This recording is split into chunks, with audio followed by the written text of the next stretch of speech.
ನೀವು ಮುಖ್ಯಮಂತ್ರಿ ಆದ ತಕ್ಷಣ ಘೋಷಣೆ ಮಾಡಿದಂತ ಮೊದಲ ಯೋಜನೆ ಅನ್ನಭಾಗ್ಯ ಯೋಜನೆ. 30 ಕೆಜಿ ಅಕ್ಕಿ ಮತ್ತು ಗೋಧಿಯನ್ನು ಕೊಡ್ತೀವಿ ಅನ್ನುವಂತ ಘೋಷಣೆಯನ್ನ ನೀವು ಆರಂಭದಲ್ಲಿ ಮಾಡಿದ್ರಿ. ಆದ್ರೆ ಇವತ್ತು ಇಲ್ಲಿ ಕೂತಂತ ಬಡವರಿಗೆ ನಾನು ಕೇಳಕ್ಕೆ ಇಚ್ಛೆ ಪಡ್ತೀನಿ, ಪರಿಶಿಷ್ಟ ಜಾತಿ ಪರಿಶಿಷ್ಟ ವರ್ಗ BPL ಕಾರ್ಡ್ದಾರರು ಎಷ್ಟನ್ನ ಅಕ್ಕಿ ಸಿಗ್ತಾ ಇದೆ? ಕೇವಲ 7 ಕೆಜಿಗೆ ಬಂದು ಇಳಿದಿದೆ. ಆದ್ರೆ ನಮ್ಗೆ ಗೊತ್ತಿರಬೇಕು, ಕಾರ್ಯಕರ್ತ ಬಂಧುಗಳು ಯಾರು ಕಾಂಗ್ರೆಸ್ ಅವರು ಇವತ್ತು ಅಪಪ್ರಚಾರವನ್ನ ಮಾಡ್ತಾ ಇದ್ದಾರೆ. ನಾವಿವತ್ತು ತಿಳ್ಕೋಬೇಕಾಗಿದೆ, ಈ 7 ಕೆಜಿ ರಾಜ್ಯ ಸರ್ಕಾರ ಕೊಡುವಂತ ಅಕ್ಕಿಯಲ್ಲಿ ಕೇಂದ್ರದ ಪಾತ್ರ ಎಷ್ಟು? ಬಂಧುಗಳೇ, ನಾವಿವತ್ತು ಹೋದ ಕಡೆಯಲ್ಲಿ ನಿಂತ ಕಡೆಯಲ್ಲಿ ಕೂತಲ್ಲಿ ಹೇಳಬೇಕಾಗಿದೆ, ಕೇಂದ್ರ ಸರ್ಕಾರ 1 ಕೆಜಿ ಅಕ್ಕಿಯನ್ನ 32 ರೂಪಾಯಿಗೆ ಬೇರೆ ಬೇರೆ ರಾಜ್ಯದಲ್ಲಿ ಖರೀದಿಯನ್ನ ಮಾಡಿ ಕರ್ನಾಟಕ ರಾಜ್ಯ ಸರ್ಕಾರಕ್ಕೆ 3 ರೂಪಾಯಿಗೆ ಕೊಡ್ತಾ ಇದೆ. ಎಷ್ಟು ಕೇಂದ್ರದ್ದು ದುಡ್ಡು? 29 ರೂಪಾಯಿ. ಬೇರೆ ಬೇರೆ ರಾಜ್ಯದಲ್ಲಿ 1 ಕೆಜಿ ಗೋಧಿಗೆ 22 ರೂಪಾಯಿಯನ್ನ ಕೊಟ್ಟು ಕರ್ನಾಟಕ ರಾಜ್ಯ ಸರ್ಕಾರಕ್ಕೆ 2 ರೂಪಾಯಿ ಕೊಡ್ತಾ ಇದೆ. ಕೇಂದ್ರ ಸರ್ಕಾರದ ಪಾಲು 20 ರೂಪಾಯಿ. ಪ್ರತಿ ತಿಂಗಳು ನಮ್ಮ ಸರ್ಕಾರ, ಕೇಂದ್ರ ಸರ್ಕಾರ, ನರೇಂದ್ರ ಮೋದಿ ಅವರು, ರಾಮವಿಲಾಸ್ ಪಾಸ್ವಾನ್ ಅವರು ಆಹಾರ ಮಂತ್ರಿಯಾಗಿ ಕರ್ನಾಟಕ ರಾಜ್ಯದ ಅಕ್ಕಿಗೆ ಮತ್ತು ಗೋಧಿಗೆ ಪ್ರತಿ ತಿಂಗಳು 440 ಕೋಟಿ ರೂಪಾಯಿಯನ್ನ ಖರ್ಚು ಮಾಡ್ತಾ ಇದ್ದಾರೆ. ಬಂಧುಗಳೇ, ಸಿದ್ದರಾಮಯ್ಯನವರೇ, ಅನ್ನಭಾಗ್ಯ ಯೋಜನೆಯಲ್ಲಿ ನೀವು ಹಾಕಿದಂತ ಪೋಸ್ಟರ್ ಅಲ್ಲಿ ಯಾರ ಫೋಟೋ ಇದೆ? ಯಾರ್ದಿದೆ ಅಣ್ಣ? ಕೇವಲ ಸಿದ್ದರಾಮಯ್ಯನವರದಿದೆ. ನಮ್ಮ ನರೇಂದ್ರ ಮೋದಿಗೆ ನಿಮ್ಮ ಪ್ರಚಾರ ಬೇಕಾಗಿಲ್ಲ. ನೀವು ಹಾಕುವಂತ ಫೋಟೋದಲ್ಲಿ ನರೇಂದ್ರ ಮೋದಿಯ ಫೋಟೋ ನೀವು ಹಾಕಿಲ್ಲ, ಬೇಡ. ಪಾಸ್ವಾನ್ ಅವರ ಫೋಟೋ ನೀವು ಹಾಕಿಲ್ಲ, ಬೇಡ. ಆದ್ರೆ ನಮ್ಗೆ ನೋವಾಗ್ತಾ ಇರೋದು, ಕೇಂದ್ರ ಸರ್ಕಾರ ಕೊಟ್ಟಂತ ಅಕ್ಕಿಯನ್ನ, ಗೋಧಿಯನ್ನ, ಸೀಮೆ ಎಣ್ಣೆಯನ್ನ ನಿಮ್ಮ ಕಾಂಗ್ರೆಸ್ಸಿನ ಪುಡಾರಿಗಳು ಕಾಲಸಂತೆಯಲ್ಲಿ ಮಾರಾಟ ಮಾಡಿಕೊಂಡು ತಿಂತಿದ್ದಾರೆ. ಅದಕ್ಕೆ ನಾವು ನೋವಾಗ್ತಿದೆ, ಅದಕ್ಕೆ ನಮ್ಗೆ ದುಃಖ ಆಗ್ತಾ ಇದೆ ಬಂಧುಗಳೇ, ಅದಕ್ಕೆ ನಮ್ಗೆ ದುಃಖ ಆಗ್ತಾ ಇದೆ. ಇದು ಇವತ್ತು ಕರ್ನಾಟಕ ರಾಜ್ಯದಲ್ಲಿ ನಡೀತಾ ಇರುವಂತದ್ದು. ಸ್ವಚ್ಛ ಭಾರತ ಅಭಿಯಾನಕ್ಕೆ ನರೇಂದ್ರ ಮೋದಿ ಅವರು ದುಡ್ಡು ಕೊಟ್ಟರು. ನಮ್ಮ ಹಳ್ಳಿಯಲ್ಲಿರುವಂತ ಶೌಚಾಲಯಕ್ಕೆ ಪರಿಶಿಷ್ಟ ಜಾತಿ ಪರಿಶಿಷ್ಟ ವರ್ಗಕ್ಕೆ 15,000 ರೂಪಾಯಿ ಸಿಕ್ತು. ಹಿಂದುಳಿದ ವರ್ಗಕ್ಕೆ 12,000 ರೂಪಾಯಿ ಶೌಚಾಲಯಕ್ಕೆ ಸಿಕ್ತು. ಅದರಲ್ಲಿ ನೀವು ದುಡ್ಡು ಹೊಡೆದ್ರಿ. SK ಪಾಟೀಲ್ ಅವರು ಈ ರಾಜ್ಯದ ಗ್ರಾಮೀಣಾಭಿವೃದ್ಧಿ ಸಚಿವರು ವಿಧಾನಸಭೆಯಲ್ಲಿ ನಿಂತ್ಕೊಂಡು ಹೇಳಿದ್ರು, ಇದು ಬಿಜೆಪಿ ಅವರು ಹೇಳಿದ್ದಲ್ಲ, ಈ ರಾಜ್ಯದ ಗ್ರಾಮೀಣಾಭಿವೃದ್ಧಿ ಸಚಿವರು ಹೇಳ್ತಾರೆ, ಕೇಂದ್ರದಿಂದ ಗ್ರಾಮೀಣಾಭಿವೃದ್ಧಿಗೆ, ರಸ್ತೆಗೆ, ಒಳಚರಂಡಿಗೆ, ಶೌಚಾಲಯದ ನಿರ್ಮಾಣಕ್ಕೆ 3,500 ಕೋಟಿ ರೂಪಾಯಿ ಬಂತು. ಕರ್ನಾಟಕ ರಾಜ್ಯದ ಅಧಿಕಾರಿಗಳನ್ನ ಬ್ಯಾಂಕ್ ಅಲ್ಲಿ ಇಟ್ಟು ಡೆಪಾಸಿಟ್ ತಿಂದ್ರು ಅಂತ ಹೇಳಿ ಈ ರಾಜ್ಯದ ಗ್ರಾಮೀಣಾಭಿವೃದ್ಧಿ ಸಚಿವರು ಹೇಳ್ತಾರೆ. ಅಂದ್ರೆ ಕೇಂದ್ರದಿಂದ ಬಂದಂತ ದುಡ್ಡನ್ನ ನೀವು ದುರುಪಯೋಗ ಮಾಡಿದ್ರಿ.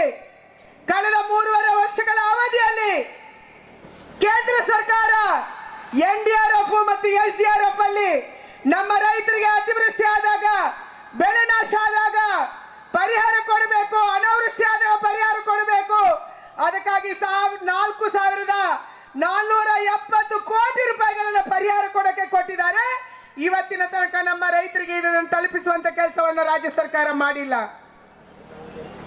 ಬಂಧುಗಳೇ, ಇಂಥ ಒಂದು ಅತ್ಯಂತ ಜನವಿರೋಧಿಯಾದಂತ ಸರ್ಕಾರ ನಮ್ಮ ರಾಜ್ಯದಲ್ಲಿ ಇದೆ. ಅವರಿಗೆ ಆಸಕ್ತಿ ಯಾವುದರಲ್ಲಿ?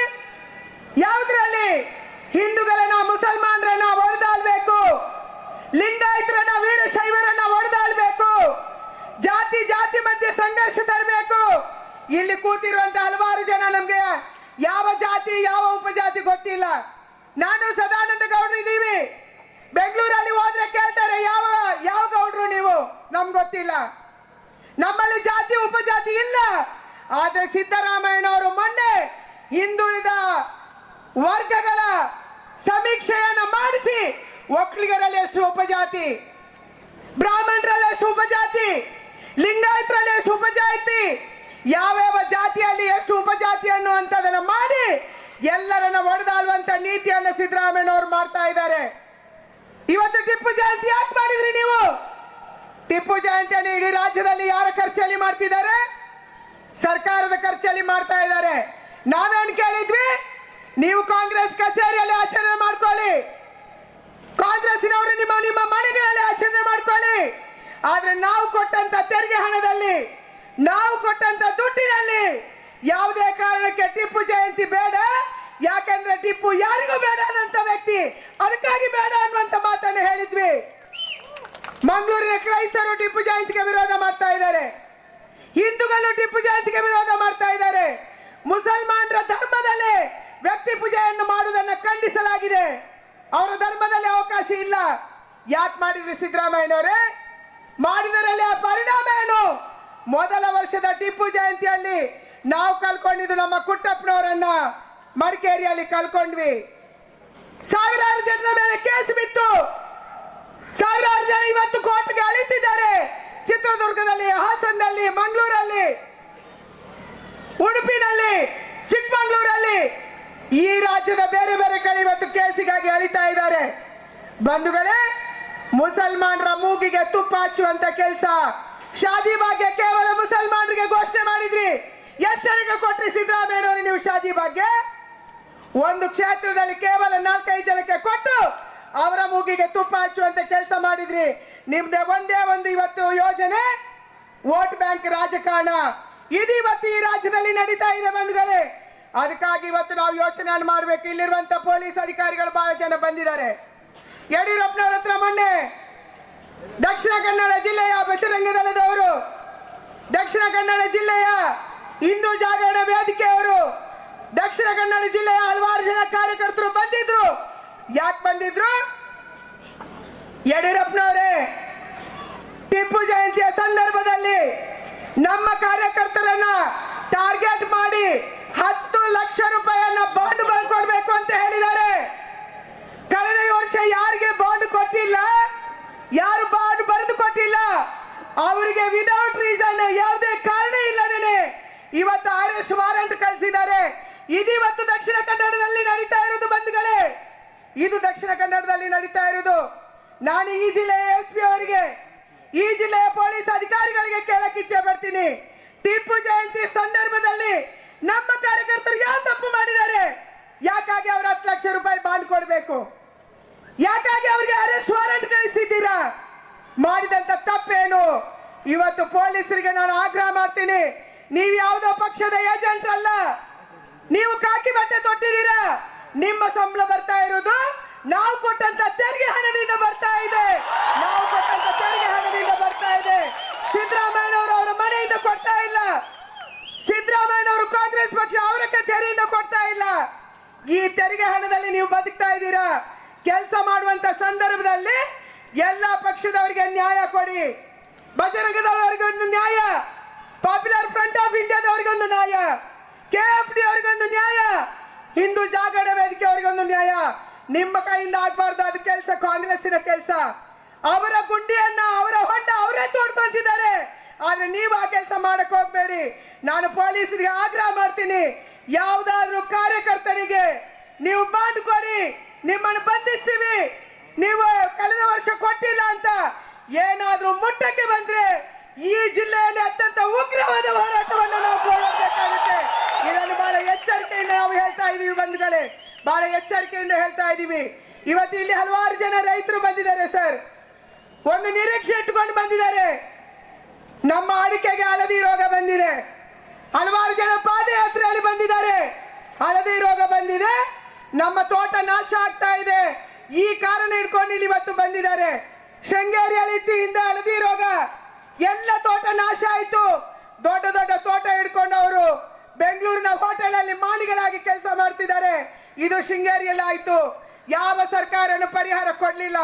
ನಮ್ಮ ಆಗ್ರಹ ಇದೆ ಸರ್, ನೀವು ಮುಂದಿನ 4-5 ತಿಂಗಳಲ್ಲಿ ಈ ರಾಜ್ಯದ ಮುಖ್ಯಮಂತ್ರಿಗಳಾಗ್ತೀರಿ. ಈ ಜಿಲ್ಲೆಯ ಬದುಕಿರುವುದು ಅಡಿಕೆ ತೋಟದಲ್ಲಿ, ಈ ಜಿಲ್ಲೆಯ ಬದುಕಿರುವುದು ರಬ್ಬರ್ ನಲ್ಲಿ. ಅದಕ್ಕಾಗಿ ಇವತ್ತು ರಬ್ಬರ್ ಕುಸಿದ ಕಾಣ್ತಾ ಇದೆ. ಇದಕ್ಕೆ ನಮಗೆ ಪರಿಹಾರ ಸಿಗಬೇಕು.